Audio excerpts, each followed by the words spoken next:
오늘 함께 은혜 나누실 말씀은 마가복음 6장 45절부터 56절까지 말씀입니다. 세 번역으로 함께 보겠습니다.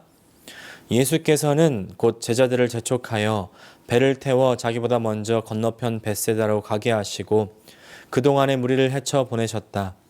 그들과 헤어지신 뒤에 예수께서는 기도하시려고 산에 올라가셨다. 날이 저물었을 때에 제자들이 탄 배는 바다 한가운데 있었고 예수께서는 홀로 무태에 계셨다. 그런데 예수께서는 그들이 노를 젓느라고 몹시 애쓰는 것을 보셨다. 바람이 거슬러서 불어왔기 때문이다. 이른 새벽에 예수께서 바다 위를 걸어서 그들에게로 가시다가 그들을 지나쳐 가려고 하셨다. 제자들은 예수께서 바다 위로 걸어오시는 것을 보고 유령으로 생각하고 소리쳤다. 그를 보고 모두 놀랐기 때문이다. 그러나 예수께서 곧 그들에게 말씀하셨다. 안심하여라, 나다. 두려워하지 말아라. 그리고 예수께서 그들이 탄 배에 오르시니 바람이 그쳤다. 그래서 제자들은 몹시 놀랐다. 그들은 빵을 먹이신 기적을 깨닫지 못하고 마음이 무뎌져 있었다. 그들은 바다를 건너가서 게네사렛 땅에 이르러 닻을 내렸다. 그들이 배에서 내리니 사람들이 곧 예수를 알아보고 그 온 지방을 뛰어다니면서 예수가 어디에 계시든지 병자들을 침상에 눕혀서 그곳으로 데리고 오기 시작하였다. 예수께서 마을이든 도시이든 농촌이든 어디에 들어가시든지 사람들이 병자들을 장터 거리에 데려다 놓고 예수께 그 옷술만에라도 손을 대게 해달라고 간청하였다. 그리고 손을 댄 사람은 모두 병이 나았다. 아멘.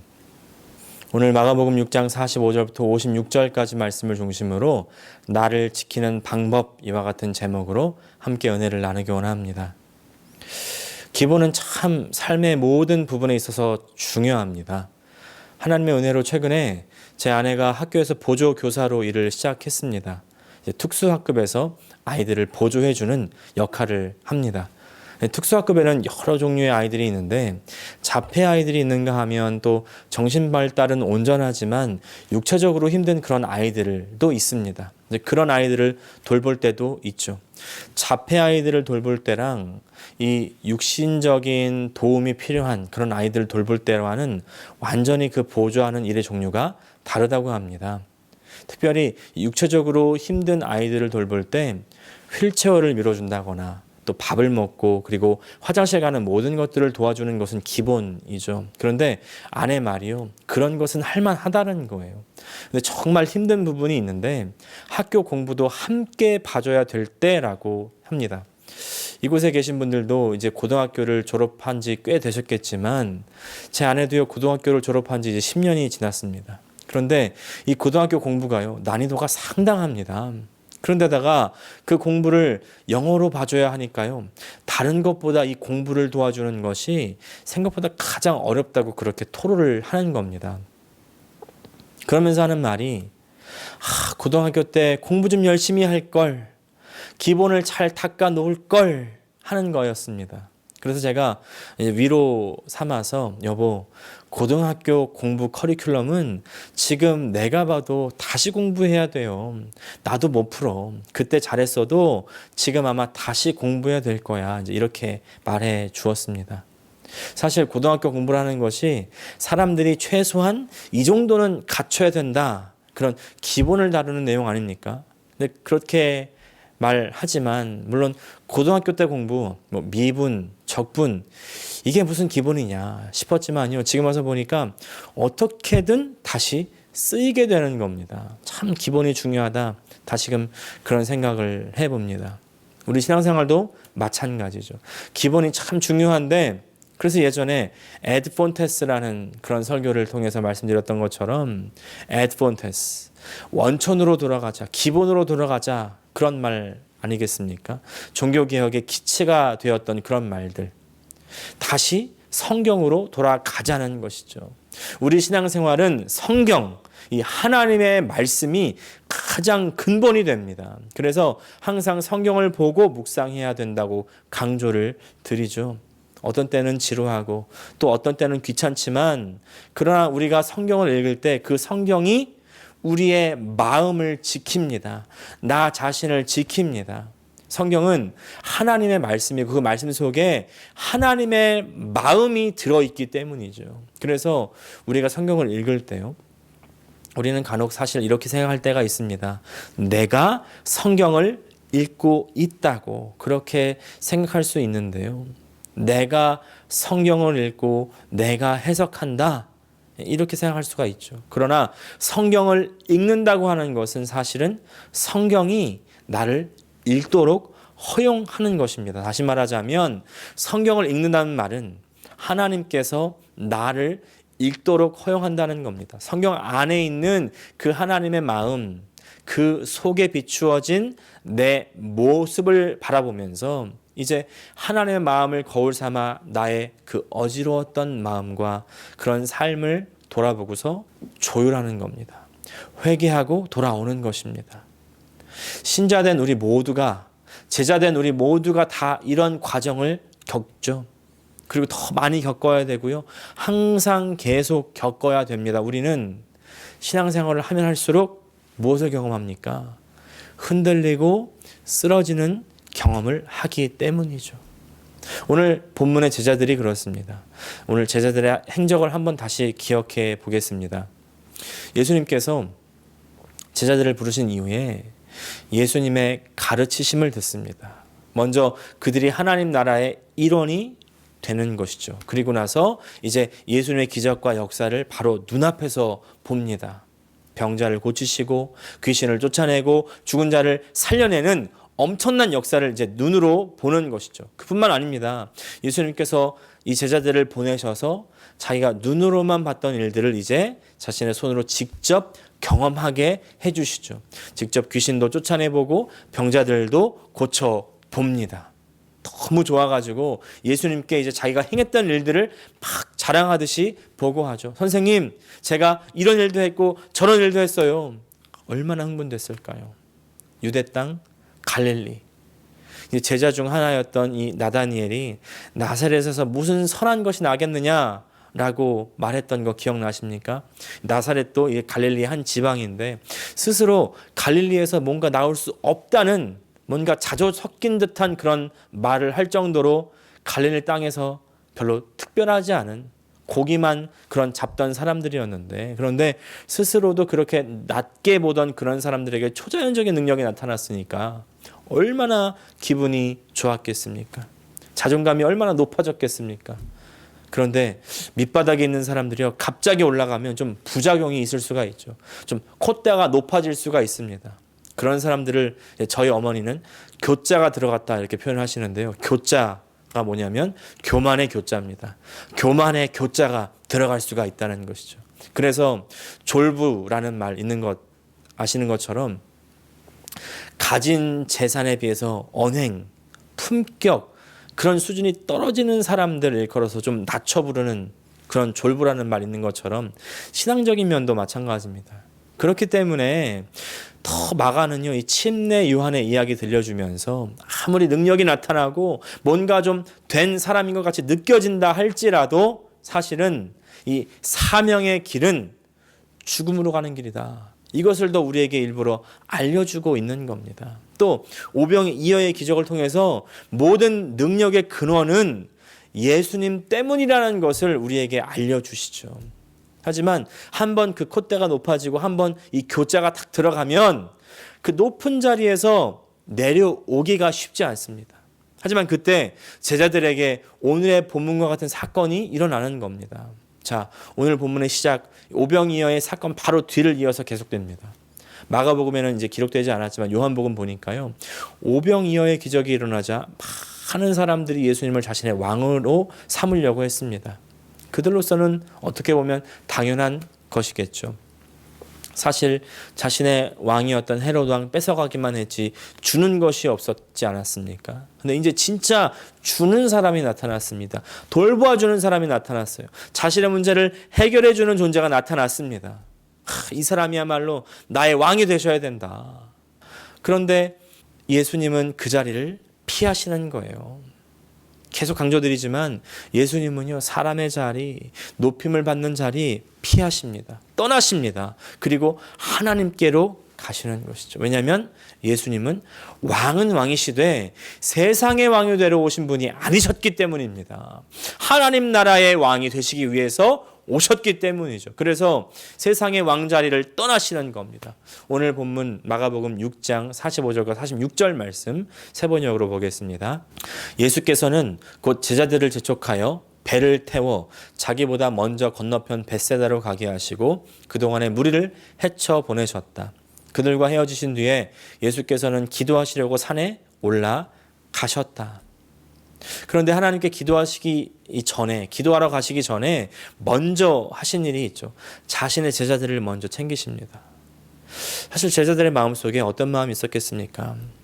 우리 선생님 병자들 고치고 귀신도 쫓아내고 죽은 자도 살리니까 이미 개인적인 능력 충분히 갖추셨고 또 오병이어의 기적을 통해서 수많은 사람들이 따르니까 이제 민심도 얻으시는구나.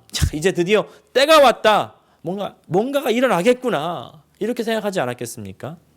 이제까지 그렇게 하나님 나라의 비밀을 비유로 감추면서까지 말씀하시더니 이제 그 하나님 나라가 드디어 시작되는구나. 이렇게 흥분했을 것 같아요. 거의 확신했을 것입니다. 그런데 그때 예수님은요, 다 흩어버리시는 거예요. 너 먼저 빨리 배 타고 가. 지금 여기 모여있는 사람들 내가 다 집으로 보낼게. 너희는 먼저 가고 있어. 제자들이 이건 뭐지? 뭐 때문이지? 아니 선생님 언제는 나가서 복음을 전하러 가라고 하시더니 그래서 이제 저희도 예수님 따라서 귀신도 쫓아내고 병자도 고쳤는데 기껏 이렇게 수많은 사람들 먹이시는 이벤트까지 벌어놓고서는 아니 선생님 이제 진짜 분위기가 무르익었는데 왜 그러시는 겁니까 도대체? 왜 다 흩으세요? 저희는 왜 보내세요? 저희도 이제 좀 할 만큼 하지 않습니까? 저희도 이제 좀 쓸만하지 않아요? 여러분 다 아시다시피 그런 생각 굉장히 위험합니다. 그리고 그런 위험한 생각은 제자들의 원래 있어야 할 위치에서 벗어나게 하죠. 떨어지게 합니다. 타락하게 합니다. 하지만 스스로는요, 내가 떨어져 있다는 것을, 벗어나 있다는 것을 잘 알지 못하죠. 하지만 그때요, 바람은 불어온다는 것입니다. 그리고 그 바람은요, 제자들의 속마음을 깨닫게 하는 거예요. 그것을 오늘 말씀 속에서 발견하는 것입니다. 오늘 첫 번째 포인트가 바로 여기에 있습니다. 바로 우리의 인생에 바람이 있다는 것이죠. 그리고 그 바람 가운데 여전히 하나님의 눈길도 우리를 향해 있다는 사실입니다. 48절 말씀 같이 읽겠습니다. 그런데 예수께서는 그들이 노를 젓느라고 몹시 애쓰는 것을 보셨다. 바람이 거슬러서 불어왔기 때문이다. 이른 새벽에 예수께서 바다 위를 걸어서 그들에게로 가시다가 그들을 지나쳐 가려고 하셨다.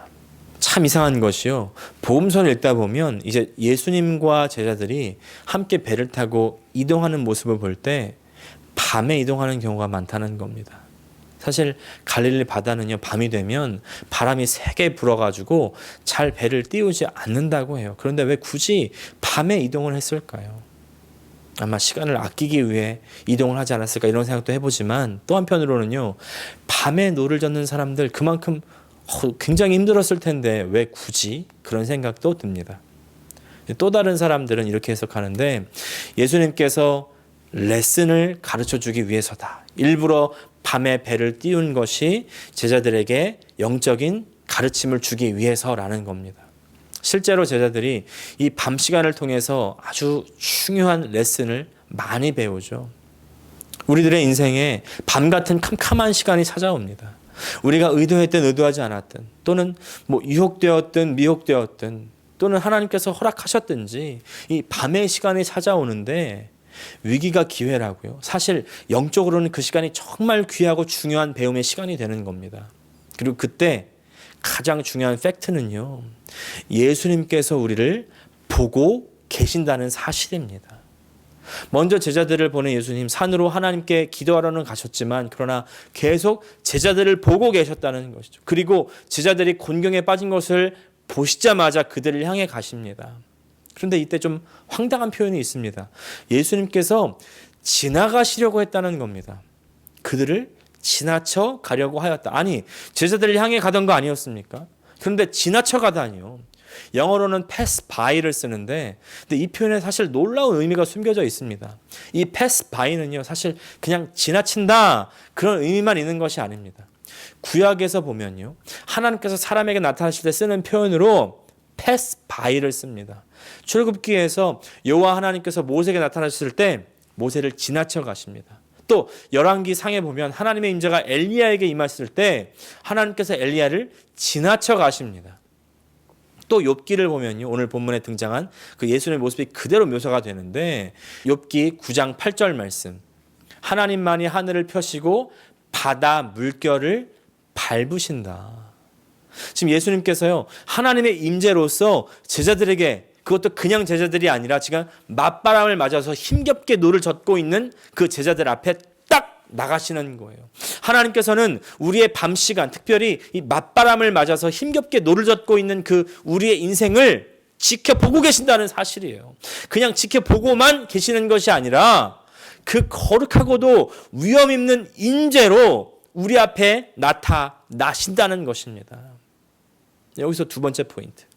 하나님께서는요, 거룩한 임재로 우리 앞에 딱 나타나십니다. 50절 말씀입니다. 그를 보고 모두 놀랐기 때문이다. 그러나 예수께서 곧 그들에게 말씀하셨다. 안심하여라, 나다. 두려워하지 말아라. 아멘. 나다. 이 말씀 속에 또 큰 의미가 담겨 있습니다. 이 말씀은요, 세상 사람들이 말하듯 나야 나 몰라? 나 하나님이야. 이런 말이 아니에요. 나다. 이 말은요, 헬라어로 에고 에이미라고 하는데 영어로는 I am 이라는 뜻이죠. 이 말이 처음 등장하는 때가 있습니다. 성경에서. 바로 하나님께서 모세에게 나타나셔서 자신의 이름을 알려주실 때예요. 자신의 이름을 여호와라고 알려주시죠. 이 여호와가 I am입니다. 이 말을 풀어서 얘기하면 나는 스스로 존재한다라는 거예요. 그런데 예수님께서 직접 나다라고 말씀하시는 것은 큰 의미가 있습니다. 이 상황 보십시오. 무리를 걸으면서 에고 에이미, 다시 말해서 나는 스스로 존재한다. 나다. 나는 하나님이라는 것을 말씀하시는 장면이에요. 그런데 제자들은 이 하나님의 임재를 알아채지 못합니다. 세 번째, 그러나 우리는 하나님을 알아보지 못한다는 겁니다. 49절 말씀, 제자들은 예수께서 바다 위로 걸어오시는 것을 보고 유령으로 생각하고 소리쳤다. 50절 상반절, 그를 보고 모두 놀랍기 때문이다. 제자들의 반응을 보십시오. 예수님을 전혀 알아보지 못합니다. 여러분, 이 모습이 그렇게 낯설지 않지 않으십니까? 우리 삶 속에도요, 예수님의 모습을 보지 못하는 순간들이 있습니다. 특별히 어떤 순간에 하나님께서 함께 하시는 것을 보지 못합니까? 제자들처럼 힘든 시간 속에 있을 때 알아보지 못하죠. 우리가 큰 시험과 환난 가운데 있을 때 하나님의 임재를 느끼기가 쉽지 않습니다. 우리는 그때요, 하나님께서 우리를 보고 계시고 우리에게 다가오고 있다는 것을 기억하셔야 돼요. 그런데 그때뿐만이 아닙니다. 오히려 예수님을 보고서도요, 물속에 빠져 들어가는 때도 있습니다. 오늘 말씀요, 마가복음에는요, 일부분만 기록하고 있는데 마태복음 보면 좀 더 자세한 장면이 나옵니다. 베드로가 대답하여 이르되 주여, 만일 주님이시거든 나를 명하사 물 위로 오라 하소서 하니, 오라 하시니 베드로가 배에서 내려 물 위로 걸어서 예수께로 가되 바람을 보고 무서워 빠져가는지라 소리 질러 이르되 주여, 나를 구원하소서 하니. 베드로는 주님을 알아보고서 물 위로 걷습니다. 어떤 자유주의 성경학자는 베드로가 깊은 물 위를 걸은 것이 아니고 깊이가 발목이나 이 무릎밖에 오지 않는 얕은 물 위를 찰박찰박하게 걸은 거다, 이렇게 주장하기도 하는데요. 그렇다면 반대로 그런 발목밖에 오지 않는 그런 물에 빠져들어가는 또 엄청난 기적이 행해진 게 아니겠습니까? 여러분, 그런 게 아니고요. 여기는 깊은 물입니다. 그리고 예수님께서는 물 위를 걸으셨고, 그리고 베드로도 예수님을 바라보고 물 위를 걸었습니다. 예수님을 바라보며 물 위를 걸을 수 있어요. 믿음의 역사가 일어나는 때가 있습니다. 그러나 당장은 걸을 수 있어도 계속 예수님과 함께하지 않으면 결국은 빠지게 됩니다. 예수님과 함께하지 않으면 바람을 보게 되고요. 그리고 파도를 보게 되고 그것을 두려워하게 됩니다. 그러면 빠져들어갑니다. 그럴 때 어떻게 해야 돼요? 다시 나오려면 비결은요, 예수님 품에 안기는 것이죠. 그리고 예수님과 함께 배에 다시 오르는 겁니다. 51절 말씀. 그리고 예수께서 그들이 탄 배에 오르시니 바람이 그쳤다. 그래서 제자들은 몹시 놀랐다. 여기서 우리는 베드로가 무리를 두 번째 걷는 장면을 발견하는 것이죠. 자, 처음에 베드로가 예수님 발견하고 그리고 예수님 향해서 무리를 걸어갔죠. 중간에 근데 빠지게 되었습니다. 그때 예수님의 품에 안겨서 예수님과 함께 배에 오르는 거예요. 두 번째 걸음이죠. 예수님과 함께 가는 그 길은요, 바람이 불어도 안전합니다. 무리를 걸어도 빠지지 않습니다. 이 두 번째 걸음이 중요한 거예요. 베드로는요, 에고 에이미이신, 다시 말하면 하나님, I am, 스스로 존재하시는 자를 만나서 그와 함께 가는 것을 배우는 것입니다. 이제서야 에고 에이미를 알아보는 거예요. 혼자서는 아무리 잘하고 또 잘했어도 엄청난 성공을 거뒀어도 그 결국은 뭡니까? 결국 문에 빠지는 것 아니겠습니까? 에고 에이미, 스스로 존재하시는 그분을 만나셔야 된다는 것이죠. 요한복음 보면요, 예수님께서 바로 이 에고 에이미로 계시하고 나시고 나서 이제 명확하게 볼 수 있는 것은 예수님께서 내가 누구인지에 대해서 말씀하시는 거예요. 쭉 나오는데 먼저 생명의 떡으로 나오십니다. 요한복음 6장 35절, 생명의 떡이니 내게 오는 자는 결코 줄이지 아니할 터여 나를 믿는 자는 영원히 목마르지 아니하리라. 두 번째는 빛입니다. 나는 세상의 빛이니. 또 세 번째는 문입니다. 내가 진실로 너에게 말하노니 나는 양의 문이라. 네 번째 선한 목자입니다. 나는 선한 목자라. 선한 목자는 양들을 위하여 목숨을 버린다. 다섯 번째 부활입니다. 나는 부활이요 생명이니 나를 믿는 자는 죽어도 살겠고. 여섯 번째 길입니다. 내가 곧 길이요 진리요 생명이니 나로 말미암지 않고는 아버지께 올 자가 없다. 일곱 번째 참 포도나무입니다. 나는 포도나무요 너희는 가지라. 그가 내 안에 내가 그 안에 거하면 사람이 열매를 많이 맺는다. 나를 떠나서는 너희가 아무것도 할 수 없다. 각각의 항목들에 대해서 참 깊은 의미가 있는데 다음 기회에 나누기로 하고요. 결국 이 에고 에이미는 무슨 뜻입니까? 나 혼자 존재할 수 있고 나 혼자 가장 높은 존재지만 나는 대단하다. 나는 왕이다. 나는 지존이다. 나는 만인지상이다. 이게 아닙니다. 나 혼자 잘나서 나 혼자 잘 먹고 잘 사는 것이 아니라 뭐예요? 나는 에고 에이미는 하나님의 백성을 위해서 모든 필요한 것들을 공급해주는 그런 에고 에이미라는 사실이죠. 나의 것을 나누는 절대자, 또 돌보는 절대자, 구원하는 절대자를 우리에게 계시해 주는 것입니다. 이 에고 에이미가 우리에게 오시죠.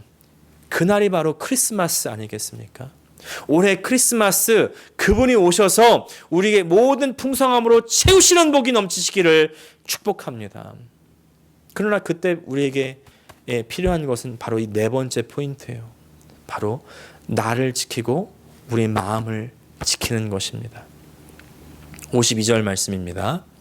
그들은 빵을 먹이신 기적을 깨닫지 못하고 마음이 무뎌져 있었다. 제자들에게 사실 갈릴리 바다 이 광풍, 폭풍 후 그렇게 놀랄만한 일은 아니었습니다. 많이 겪었던 일이었을 겁니다. 더군다나 본인들에게 속수무책이었던 그 광풍 기억나시죠? 이미 예수님과 함께 겪었던 적도 있습니다. 그때 예수님께서 직접 바람과 파도를 잔잔하게 하셨던 일 있었지 않습니까? 자신들이 직접 귀신도 쫓았고 병도 고쳐봤는데 그뿐만 아니라 이 바로 바람 전에 오병이어로 2만 명을 먹였던 엄청난 기적의 현장도 직접 체험했습니다. 그러나 그럼에도 불구하고 과거의 경험이 그들의 이 지금의 믿음을 보장하지 못한다는 거예요. 마음이 무뎌졌다 이렇게 말했습니다. 무뎌졌다는 말의 원래 의미는 단단해졌다는 것입니다. 단단해져서 느낄 수가 없게 된 겁니다. 예전 성공에 취해 있어도요, 지금의 하나님을 느낄 수 없고요, 또 현재 어려움만 바라보고 있어도 무리에 서 계신 예수님, 그리고 우리에게 다가오셔서 임재하시는 그 예수님을 우리는 알아볼 수가 없습니다. 느낄 수가 없습니다. 뭘 해야 돼요? 지금의 그 마음, 내가 은혜 받은 그 마음을 지켜야 됩니다. 마음을 지키기 위해서 필요한 일이 있는데 첫 번째, 그것은 떠나는 겁니다.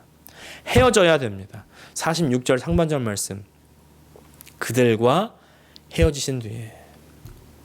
그래서 예수님은 항상 떠나시는 거예요. 성공이든 실패든 또 좋은 것이든 나쁜 것이든 나를 너무나 취하게 만드는 그것, 그리고 그 곳, 그 시간, 그 환경으로부터 떠나야 됩니다. 그리고 마음을 지키기 위해서 필요한 두 번째, 항상 예수님께서는 하나님께로 가시는 거예요. 46절 말씀, 하반절 말씀, 예수께서는 기도하시려고 산에 올라가셨다. 이렇게 항상 기도로 하나님과 교제하시니까 예수님께서는 교만으로 하늘 높이 올라가지도 않으시고 또 낙담해서 물 밑으로 빠지지도 않으시는 것이죠. 항상 자신과 함께 하시는 그 하나님을 바라볼 수 있었고 아버지와 동행할 수 있었고요. 그래서 54절부터 56절까지 보시는 대로 하나님의 명령대로 살 수 있었던 것입니다. 사명을 잘 감당할 수 있었습니다. 항상 하나님과 기도하고 교제하는 일이야말로 나의 마음을 지키는, 나를 지키는 가장 최선의 방법입니다. 그리고 내게 주어진 삶을 살 수 있는 최선의 방법입니다. 일주일에 한 번의 예배, 그걸로 나의 마음을 지킬 수 없습니다. 집에 가자마자, 아니 예배 시간 끝나자마자 바로 무너지는 나의 마음 얼마나 많이 경험합니까? 지금 기도의 자리, 이 묵상의 자리, 바로 하나님과의 교제의 자리로 나아가셔야 돼요. 기도가, 그리고 말씀이 나의 마음을 지킵니다. 내 마음이 지켜지면 어떤 상황도 나를 흔들지 못하죠. 마음만 지키면 나를 지킬 수가 있습니다. 우리 인생에 어떤 바람이 불고 있습니까? 때때로 우리는 환경으로 눈이 닫혀 있죠. 그러나 우리 주님은 항상 우리를 보고 계십니다. 그리고 우리에게 다가오십니다. 우리는 마음을 지켜서 우리 주님을 바라보셔야 돼요. 무리를 떠나고 그리고 환경에서 눈을 돌려가지고 우리 주님과 교제하시기를 축복합니다. 기도하시기를 축복합니다. 말씀으로 돌아가십시오. 주님께서 우리의 삶을 지켜주십니다. 기도하겠습니다. 하나님 아버지, 우리가 무엇 때문에 하나님의 그 은혜 자리에서 떨어져 있습니까? 과거의 성공입니까? 현재의 어려움입니까? 무엇이 됐든 그곳에서 떠나서, 그 시간에서 떠나서 예수님께서 우리에게 보여주셨던 것처럼 하나님께 나아가게 하여 주시옵소서. 그것이 바로 나를 지키는 길인 줄을 믿습니다.